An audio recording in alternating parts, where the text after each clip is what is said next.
Je suis un peu tombé sous cette adresse par hasard. À la base, j'avais réservé dans un restaurant qui n'ouvrait qu'à 19h30. Je me suis dit, on trouvait un bar pas loin pour prendre un verre en attendant. Le lieu a une architecture assez unique, puisqu'il s'agit d'un ancien théâtre du 18e siècle. Rien que ça met déjà une ambiance particulière.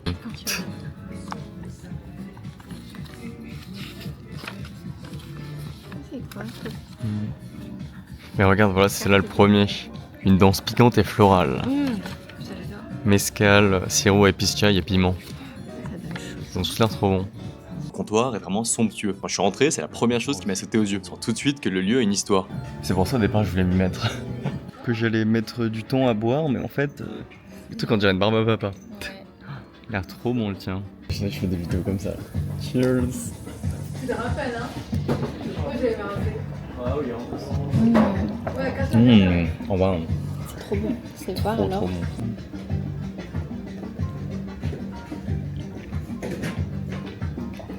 J'en mets partout. Mais c'est trop bon. On rêve le mescal en fait. Hop hop. Là on va à Arcane 17. C'est un new opening et on va le tester. Je crois que c'est basque. Enfin ça a l'air trop sympa. Basque, mais ils font aussi genre des sashimi. Ah ouais, ils font n'importe quoi en fait. Ça faisait quelques semaines que je voyais passer l'adresse sur les réseaux. Je dois dire que ça donnait pas mal envie. On a donc réservé et heureusement, parce que le lieu se remplit très vite dès l'ouverture. La déco est vraiment magnifique. Le concept assez simple. Tous les plats sont à partager. C'est convivial, c'est vivant, mais peut-être un peu trop.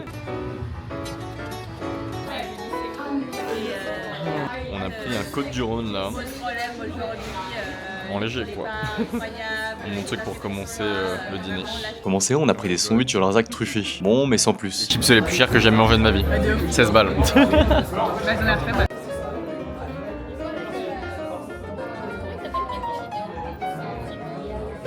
Ensuite, on a enchaîné avec un plat de chanterelle qui était vraiment très bon. Une patate smashée avec sa mayonnaise. Et là, le clou du spectacle. Le tartare de veau et sèche à l'aïoli noir. Vraiment très très bon. Clairement le plat qui nous a le plus marqué.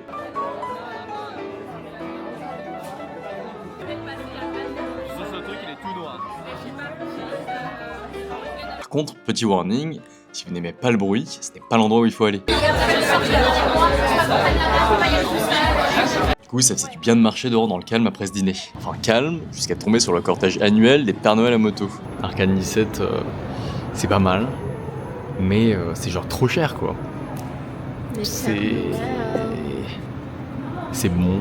Enfin, on veut dire, il y a des bons ingrédients, il y a une belle sélection. Le design est genre magnifique, enfin, c'est vraiment très beau. Mais c'est cher.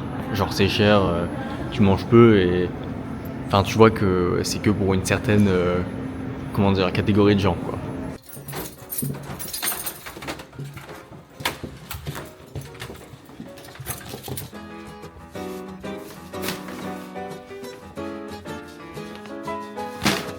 C'était la vente employée pour la marque pour laquelle je bosse. De base, je voulais absolument rien acheter parce que je voulais économiser.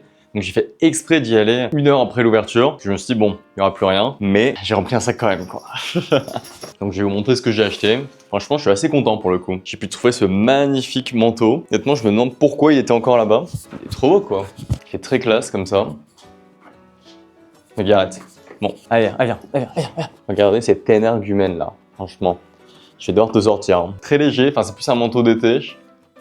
Mais j'aime bien parce que c'est une matière en lin, enfin naturelle. Et regardez le petit détail sur le bouton. Hop, on dirait un galet. Et comme j'ai flashé sur ce manteau, j'ai pris le short qui allait avec.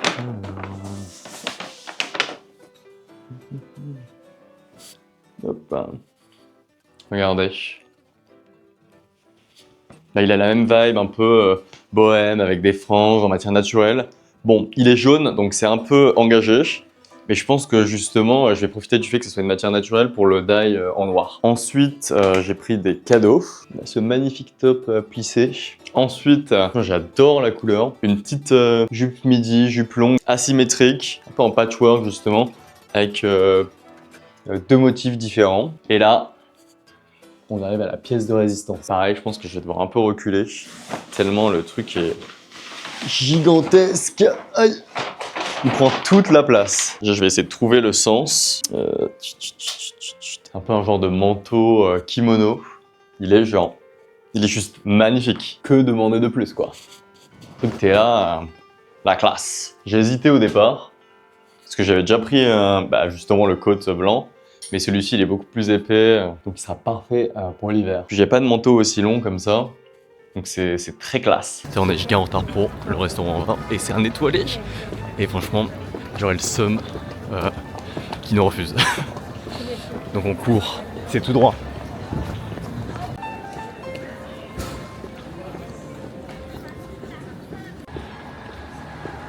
Ça y est, on y est. Direction maintenant Sola, restaurant fusion franco-japonais avec une étoile au guide Michelin. Ça faisait presque 2 mois que j'avais réservé. Donc autant vous dire que j'attendais ce déjeuner avec impatience. Nous étions installés dans la salle japonaise au sol.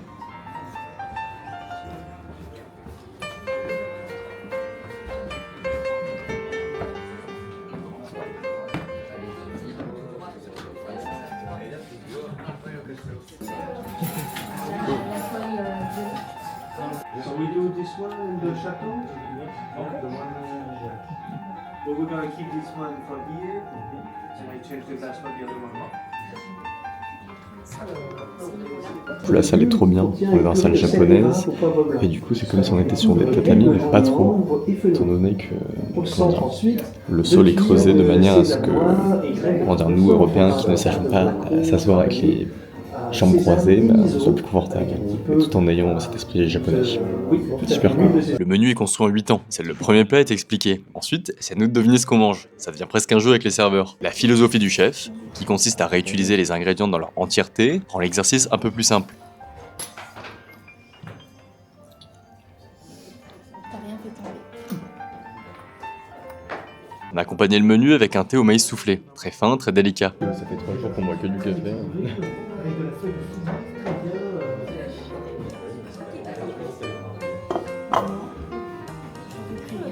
On arrive sur la 12e séquence.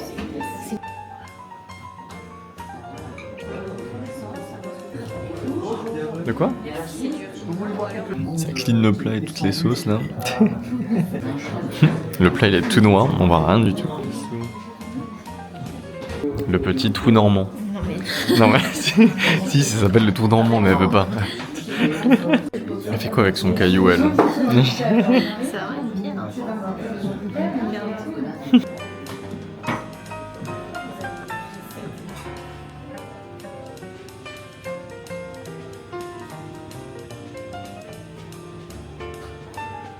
On avait la réservation à 12h30 et là on sort, il est 15h16, c'est trop drôle, d'ailleurs il y a toutes les notifs parce qu'il y avait 0 réseau, et franchement c'était vraiment bon, c'était trop bon, c'était très fin, en plus on a rien payé du tout, c'est vrai que c'était un cadeau que j'ai eu.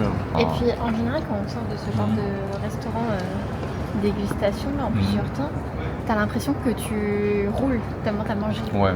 Et là ça va comme c'est des petites portions. Il n'y avait rien qui était lourd. Donc là, très fin, très bon. Prêt pour prendre un matcha ou un café en plus. Et du coup, voici les prix. Voilà. Avec la petite étoile qui fait plaisir. Ce que j'ai oublié de dire aussi, c'est que quand on est dans la cave, à l'intérieur, t'as vraiment l'impression d'être, comment dire, coupé du monde. Enfin, t'es littéralement coupé du monde, étant donné qu'il n'y a pas de réseau. Mais ouais, il n'y a pas de fenêtre, il n'y a rien du tout. Et surtout, tu peux venir en plein milieu de la journée, t'as l'impression que tu viens dîner. Et du coup ça donne une vibe quand même très romantique, très cool, très intimiste. Dans la salle on était 11 personnes, c'est bien, et puis le staff est aux petits oignons, c'est une super expérience. Ouais, aux petits soins, aux petits oignons, non c'est pareil non? Alors t'as regardé ce que c'est le trou normand, ce dont on parlait pendant le repas. Quoi? Coutume gastronomique à boire un petit verre de Calvados entre 2 plats. Ouais, ah merde. c'est du Calvados. Putain. C'est genre. J'ai pas raison. Mais oui, c'est une boule de sorbet à la pomme avec du cognac. Enfin, avec du Calvados. Ok, je coupe là. Là, on est passé chez Iconic Vintage, la boutique d'une amie. On a profité pour aller voir Toutou, qui est le frère de Nuggy, notre chien. Comme c'est dans le marais, on essaye d'y passer le plus souvent possible. Ça va? Ça va? Ouais. Oh my god, ils sont trop mignons. Elle a une superbe boutique, avec une très belle sélection qui mixe des marques de luxe et des pièces vintage non brandées. C'est exactement le genre d'endroit où tu peux tomber sur une pièce incroyable sans forcément la chercher.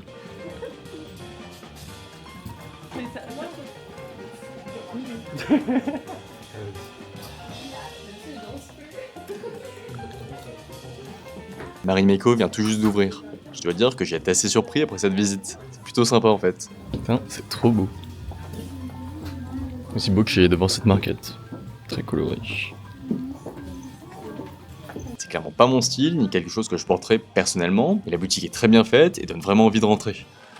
Ensuite, shopping de Noël chez Warren et Laetitia. Leurs créations colorées sont vraiment cool, surtout à des prix abordables. Dans leur pop-up, il y a un stand qui permet de personnaliser sa suspension. Ce qui est une très bonne idée cadeau. La petite lampe noire qui est trop mignonne. Là, on va direction le pop-up de M47 Vintage. Ça fait 2 fois qu'il en fait là dernièrement, donc c'est assez cool. La dernière fois, j'avais acheté un pull qui est d'ailleurs dans ma vidéo unboxing, enfin haul pick-up novembre. Donc cette fois, il a l'air d'avoir encore plus de produits, donc c'est cool. Et moi, j'ai encore moins d'argent. Donc bon, on dirait juste pour regarder pour le plaisir des yeux. Je crois que c'est là. Petit coup de cœur dès l'entrée pour cette veste Le Corbusier à double boutonnage, dans un état absolument parfait. Ça fait déjà 2 fois que je visite les pop-up de M47. Et chaque fois, la sélection est vraiment top. Les prix, je trouve, ne sont pas irréalistes, surtout vu la qualité des pièces. Franchement, je vous conseille d'aller suivre leur page.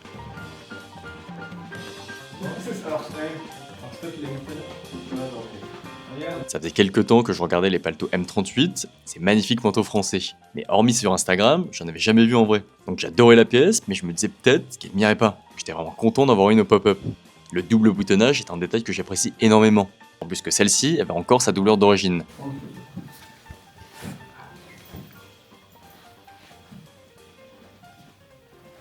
Elle est vraiment belle, hein.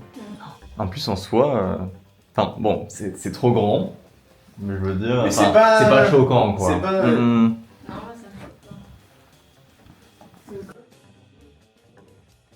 Ah, et regardez justement ce top là, c'est celui de ma vidéo pick-up.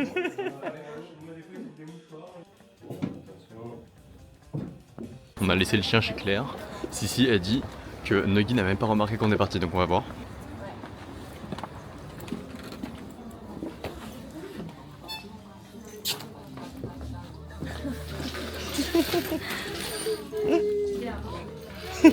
Ouais, il avait pas remarqué, hein. On est dimanche soir et je me suis dit qu'on allait finir la vidéo avec les petits trucs que je suis allé récupérer aujourd'hui, littéralement. Donc on commence par encore, hein. Franchement ça ne s'arrête jamais. Un t-shirt vintage militaire français qui lui date de 85, dans le même esprit que celui de la division sous-officier que j'ai mis dans mon unboxing. Un autre t-shirt militaire, il est encore en très bon état, hormis justement le print. Le print en velours est complètement parti. Donc c'est drôle parce que c'est le... comment dire ? On va dire que c'est le dessous du print qui est resté. Peut-être vous allez reconnaître cet insigne qui est la même que sur le pull blanc que j'ai déjà. Et la fonte, en l'occurrence, est également la même. Donc je me dis que le pull et le t-shirt ont quelque chose en commun. Donc à voir quoi, faudrait que je digue un peu plus. J'ai également récupéré un petit bracelet en métal. Non, pas en métal, en argent, que j'ai apprécié notamment. C'était le système de fermeture, comme ça. Regardez. C'est assez, comment dire, innovant et invisible. C'est vraiment comme ça. Pareil, je l'ai chopé sur Vinted, il est très beau. Hop. Voilà. Il rend comme ça, il est très sympa. Bon, 30 € quoi. Ces 2 pick-up, c'est pas des pick-up, c'est pas vraiment à moi. Étant donné que je fais beaucoup de proxy pour un ami allemand. Et du coup, à chaque fois qu'il a besoin d'un service sur Paris ou quoi, ou faire shipper des choses chez moi et ensuite je lui renvoie, je le fais avec grand plaisir. Faut savoir que c'est un énorme collectionneur de Dries Van Noten. Donc, évidemment, ce sont des pièces Dries Van Noten. Donc là, on a ce magnifique pull en laine avec un homard dessus. Chaque fois que je vois ce pull ou que je vois justement un homard sur des vêtements, ça me fait triper. Parce que je sais pas, ça symbolise tellement de choses, le homard. Donc porter ça comme ça, c'est juste un truc fun quoi. Ensuite, on a vraiment un truc de malade. Regardez. Bomber de la SS-17, si je me trompe pas, au Fall Winter 17 de Dries Van Noten. En fait, il est construit comme une tapisserie. Et ça, en fait, ça rend hommage aux tapisseries flamandes. Ça fait écho justement à toute cette histoire de la Belgique. Et franchement, il est magnifique. Enfin, je l'adore. Il est tellement lourd. Et puis devant le print, juste incroyable. Honnêtement, ça c'est une pièce de collection quoi. Et le truc de fou, c'est que justement, pour aller chercher cette pièce, je suis allé meet up quelqu'un aujourd'hui. Et c'est un designer de mode qui s'appelle, qui sa marque, qui s'appelle Sanders. Et quand je suis allé là-bas, il m'a montré toutes ces pièces, mais c'était de la folie. Je vais vous montrer. Dites-vous que la première pièce que j'ai vue en entrant, c'était ce bomber parachute Balenciaga de 2003 par Nicolas Ghesquière, une vraie pièce de musée. Évidemment, il y avait encore plus fou. notamment ce bomber d'aviateur en tweed et mouton tibétain. Encore une fois, Balenciaga. Quand je lui ai dit que j'adorais marger artisanale, il m'a sorti tranquillement ce cardigan fait à partir de bonnet. Une pièce que j'avais déjà vue en magazine ou en ligne, mais jamais en vrai. Il y avait aussi quelques pièces Early Margiela. Et si je vous montre ça, je sais pas si ça vous dit quelque chose. Et regardez bien. Ceci est un tank top géant. Aussi simple. Il y avait aussi des très beaux manteaux comme cette marque Helmut Lang ou ce Sample Dior par Chris Vanache. Je pense qu'on va finir le vlog sur ça et je vous reprendrai dans un autre pays. Donc si ça vous a plu, n'oubliez pas de liker, commenter et vous abonner.